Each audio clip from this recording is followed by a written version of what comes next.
Setting up the meeting. We'll be live soon enough. I should already be sharing my slides with you. Yep. Cool. Anybody having trouble getting on Discord?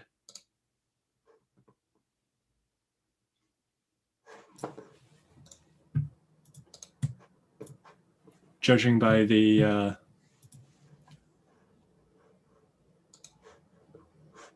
well,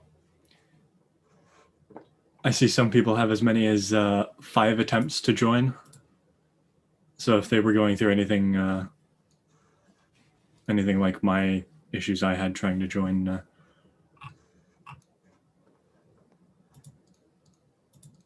All right, I'm ready to go. Let's get started. All right, so welcome to CIS 75. My name is Irvin Lemus. will be your professor for this semester. I teach all the cybersecurity courses at Cabrillo. So you are in for a treat and getting into trouble and doing all kinds of fun stuff. This course is aimed to prepare you for the Security Plus exam. This is actually the last time I will be teaching it, gearing it towards the 501 exam. In fall, it will be rewritten for the 601.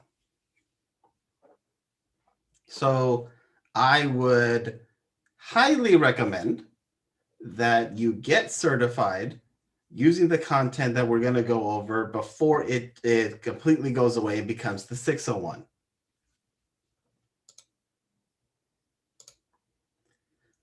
Some links that you need to have on hand. All Cabrillo College students, you need to use this link to get into Canvas.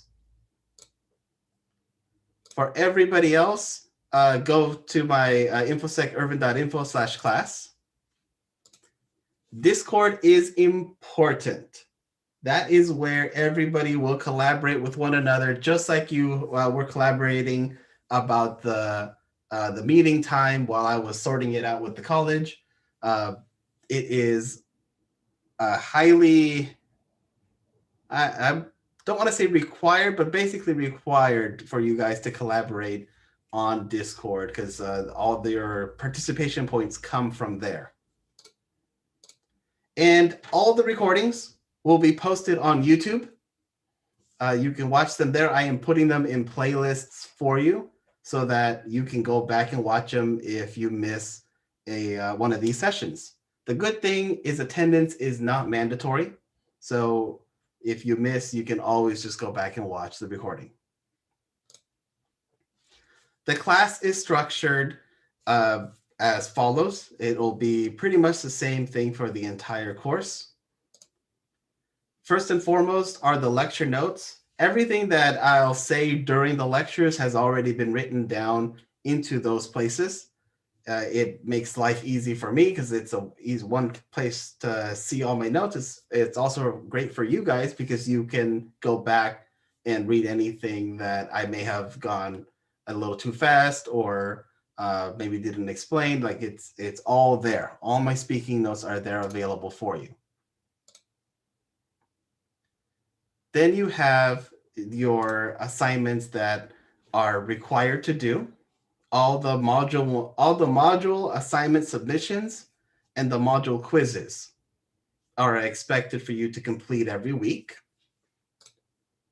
Anything that's NetLab, it is extra credit and it is not expected for you to do. So the way the grades will work is you could do all the assignment submissions and all the quizzes and everything else, and you could get 100%. NetLab will take you over 100%. So don't feel that you have to do every single thing. Know that anything NetLab is always extra credit, while everything else you'll need to come up. A note about the due dates. All the assignments have a due date. That due date that I have highlighted here is not a hard deadline because I understand life happens. I am not going to punish you because life happens. Handle the situation that you're in And when it's over, come on back to class. I don't want you to be worried about failing the class just because you have life situations that need attention. The day that I do want you to pay attention to is this one, May 18, 11:59 p.m. That due until date is on every assignment, everything that's due. So you have until May 18, 11:59 p.m. to submit anything and everything and not get a penalty for turning stuff in late. That whole shenanigans doesn't exist in any of my courses. So again, when life happens, don't freak out about this class. Handle life and then come on back. You have until May 18th to turn in everything, no penalty on late assignments. Now, once that day strikes, then no assignments can be turned in. So I'm giving you the full 16 weeks to complete everything and get everything turned in. By when we hit that day, nothing else will be accepted. Are there any questions about how this class will work? The structure, the Discord, videos?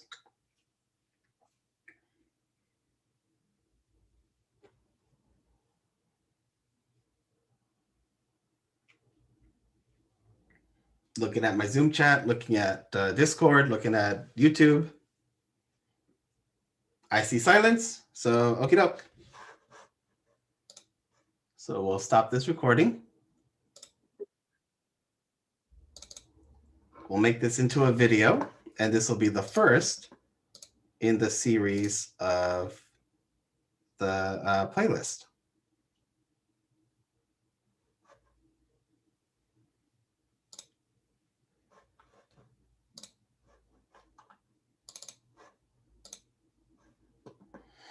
And as always, feel free to ask away. I keep all the chats up everywhere, so I will be able to see it.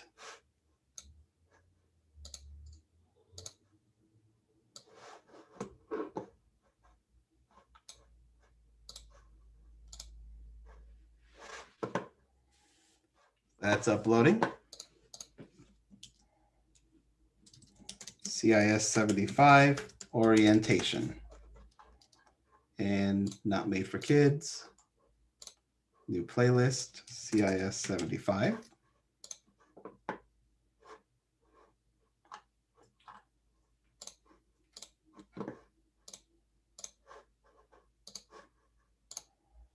Excellent. Our class will not run all the way to 5 o'clock. It never has.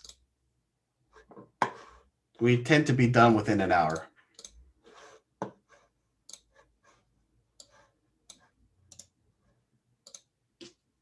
Awesome. Let's continue.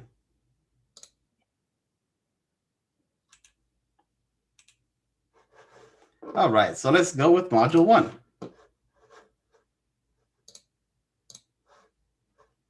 I have some pictures. I try to put a picture for every week, and this is the first one.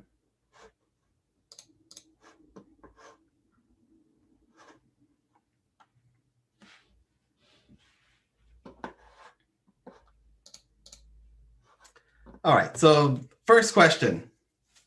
Why are attacks successful?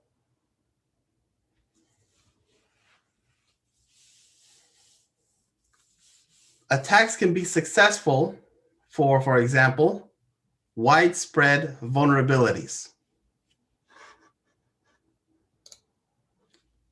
Vulnerabilities are common in hardware and in software, and attackers can pick which vulnerabilities to exploit for an attack. There's a lack of vendor support and end-of-life systems. Two simple examples that make widespread vulnerabilities worse. For example, cell phones. Android phones are everywhere, and they have different versions of Android running in them. They don't all run the same updated version, so it leaves a very wide vector of attack through an Android phone. iOS. Apple drops certain phones after a couple years of service. But does that mean that all the users stop using that phone? Not really. iPhones are expensive. So people try to use them as much as possible. But those phones no longer get updates. But they're out in the wild being used for everything. That can lead to that adding the widespread vulnerabilities. You have more ways of attacks being successful because those phones are no longer supported. People still use Windows XP and Windows 7 on a day-to-day basis, either in their office or on infrastructure or on even critical systems. If those are connected to the internet, you have more ways of getting vulnerabilities in.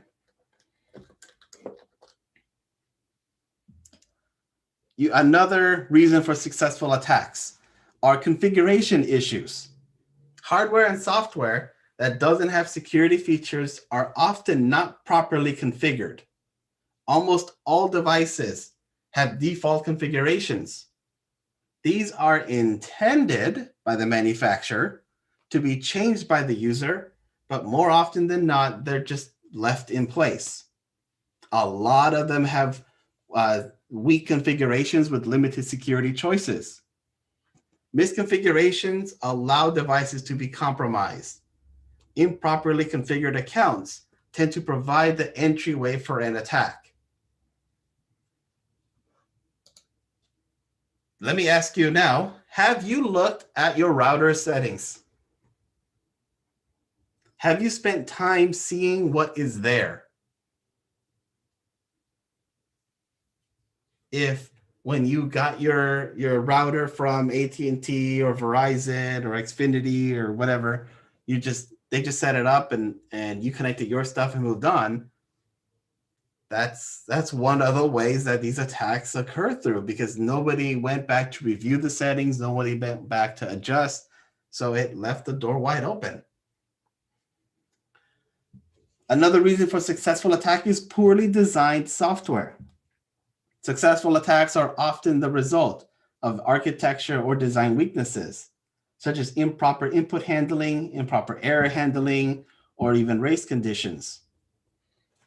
A lot of the time, code is written just for a certain purpose and isn't really thoroughly tested, and then it's thrown into production and put out in the world.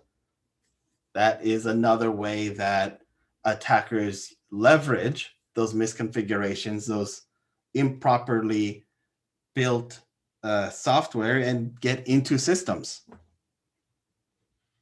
There's also hardware limitations as another successful attack. Hardware with limited resources like CPU, RAM, or storage can be exploited to consume more resources than intended. This causes resource exhaustion. Case in point, Internet of Things. Your thermostat, your smart toaster, your smart fridge, all that kind of stuff has very limited resources and therefore doesn't have enough capability to do things like encryption. Therefore, it leaves the door wide open. And then, of course, things like enterprise-based issues, manipulating business actions that are routinely performed.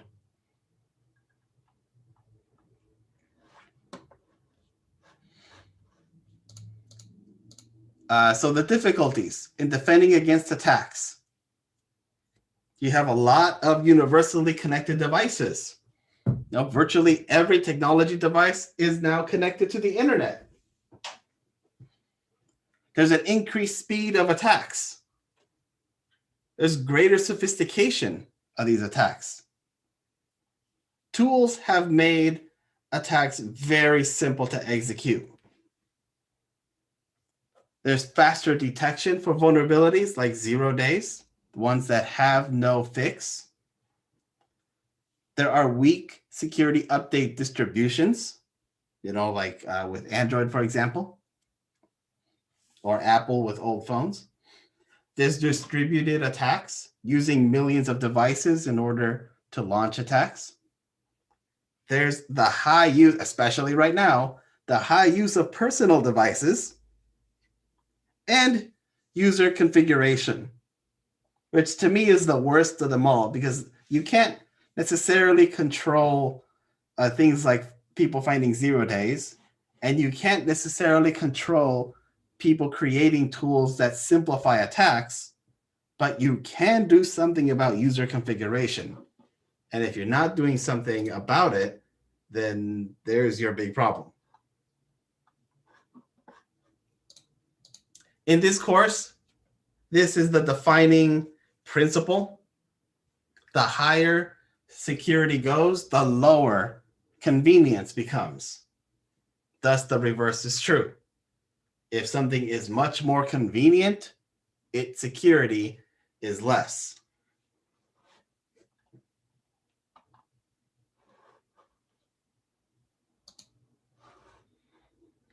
This is the good old CIA triad, the confidentiality, integrity, and availability.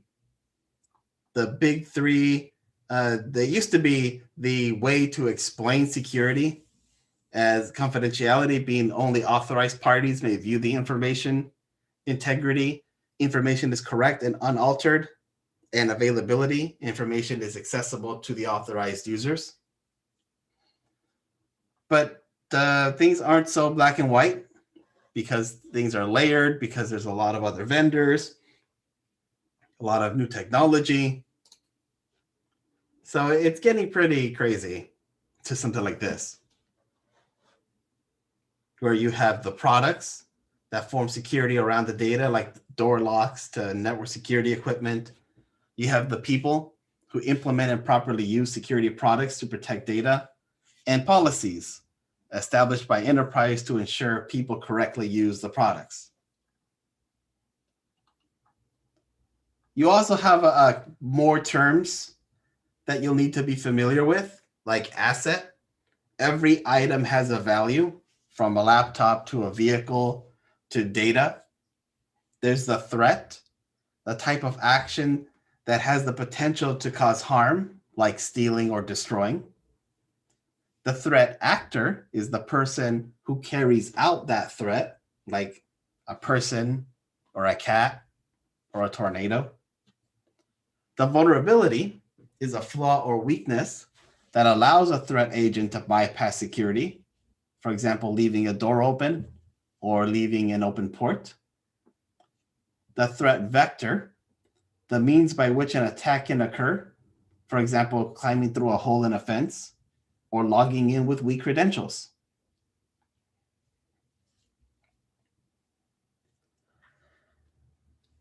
There is risk, the situation that involves exposure to some type of danger.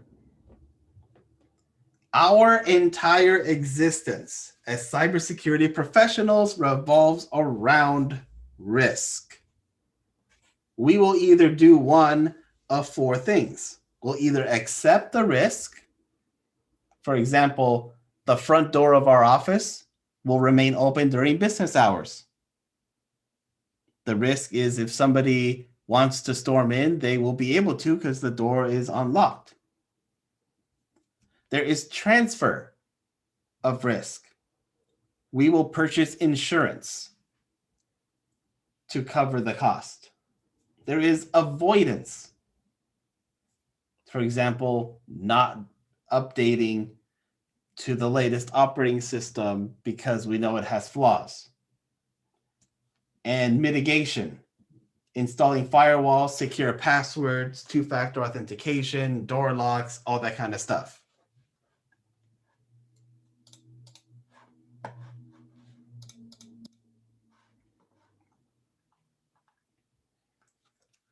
Understanding the importance of information security, of what we're going to talk about in this class. Well, One of the ways that this is helpful is preventing data theft. It's normally the primary objective of an organization's information security team is to prevent data theft. Enterprise data theft involves stealing proprietary business information, whereas personal data theft could be stealing credit card numbers. There's also identity theft, stealing another person's personal information. That could be like SSN, credit card accounts, fraudulent tax returns, medical data. There's also the legal consequences. Depending on what industry you will end up providing security for will depend on what you need to know. For example, if you are doing health, you need to be more than familiar with the Health Insurance Portability and Accountability Act, or HIPAA. If you're doing anything corporate governance and financial practice, that is the Sarbanes-Oxley, or Sarbox. If your company is offering financial products or services like loans, and financial advice, insurance, that falls under the Graham-Lee-Billy Act, or GLBA. If you handle credit cards, it's the Payment Card Industry Data Security Standard, or PCI DSS.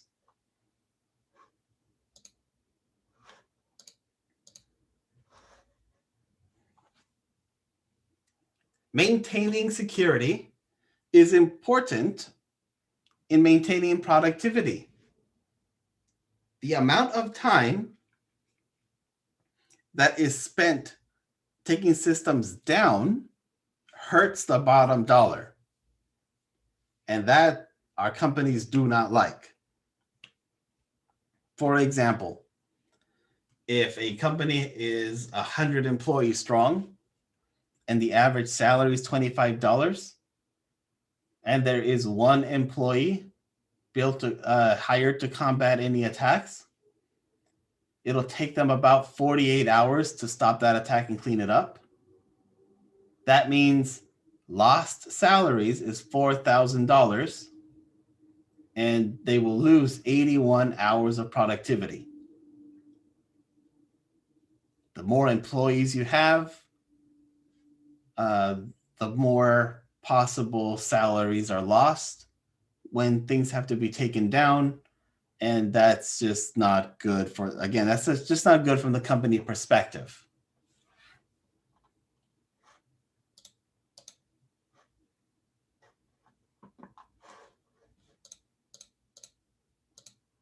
Who are your threat actors? Well, your threat actors are basically just a generic term that describes an individual or a group who launches attacks against others and their computers. They could be showing off their skills or financial gain, or have more nefarious reasons. For example, script kiddies. They download automated hacking software from websites like GitHub while lacking the knowledge of computers and networks. Over 40% of attacks require low or no skill because of available tools. Another group is hacktivists. Generally not well defined and well organized. They will break into websites, change content on them to make a political statement.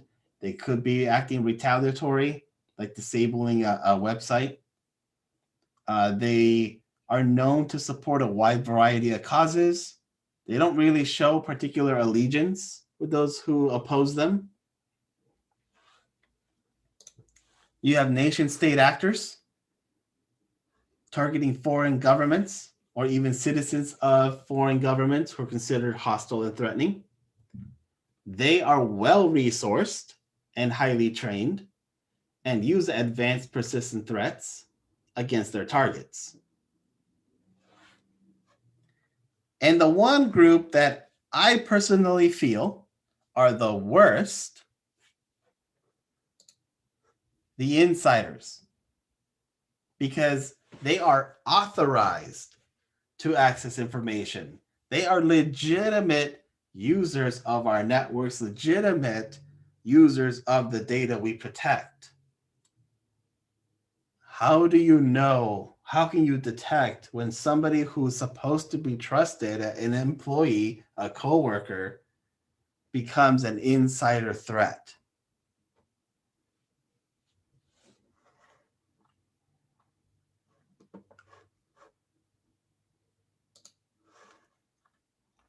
And then we have a list of other threat actors, like competitors, like Pepsi and Coke, organized crime, like the Goodfellas, the Godfather, brokers who sell their knowledge of vulnerability in order to launch attacks, and cyber terrorists. All real threats that we have to watch out for.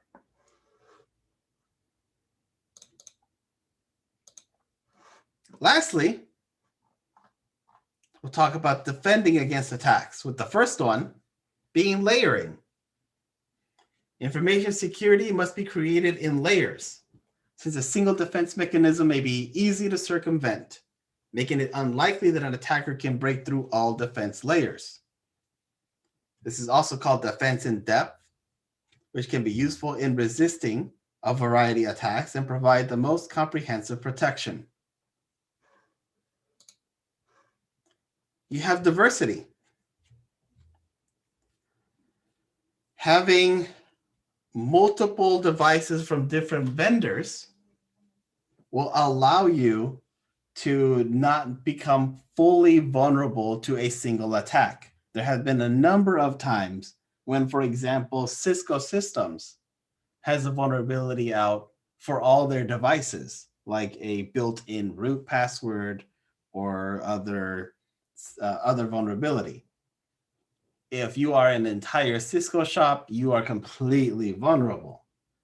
But if you have things like Cisco switches paired up with pfSense firewalls or Juniper firewalls, or other, or Palo Alto networks, you scatter different vendors into your infrastructure, you lower down that amount of risk that you're taking on your network. There's limiting. Limiting access to information reduces the threat against it, as only those who must use the data should be granted access. All users should be limited to only what they need to do their job, either through technology-based, like file permissions, or procedural, like prohibiting document removal from the premises. There's also obscurity, obscuring inside details to outsiders, such as not revealing the type of computers, the operating systems, or brands of software used internally.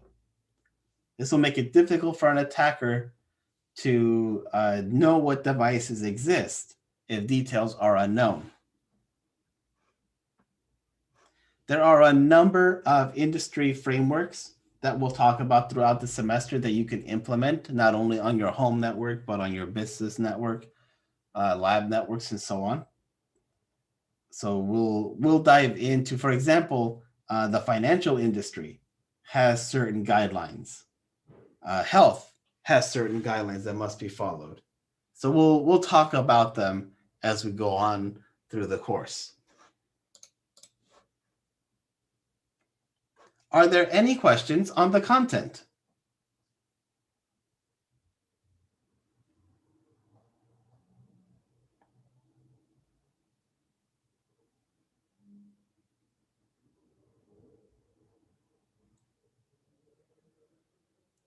Looking at Zoom, Discord, YouTube. No questions on content? Excellent.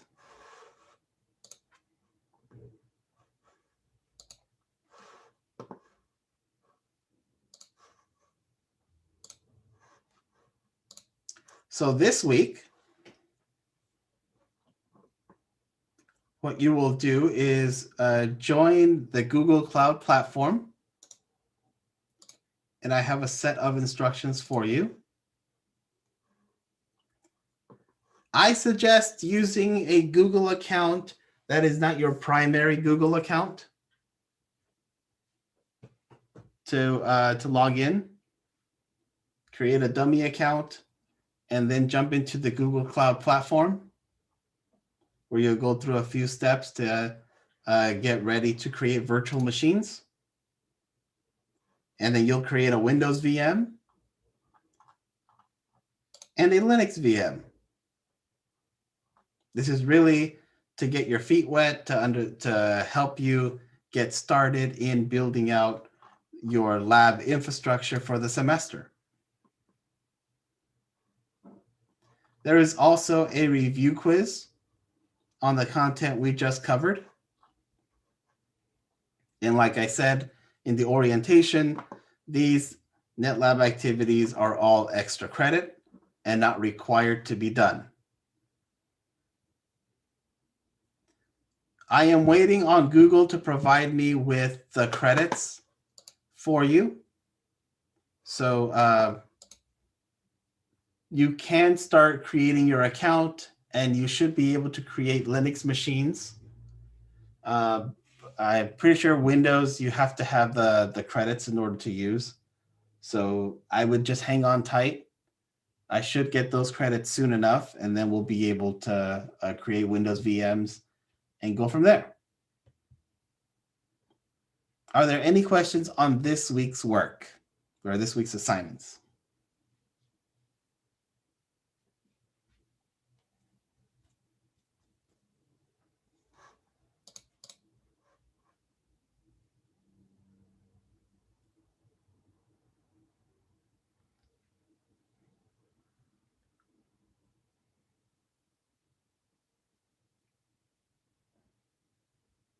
All right. And I'll stop the recording.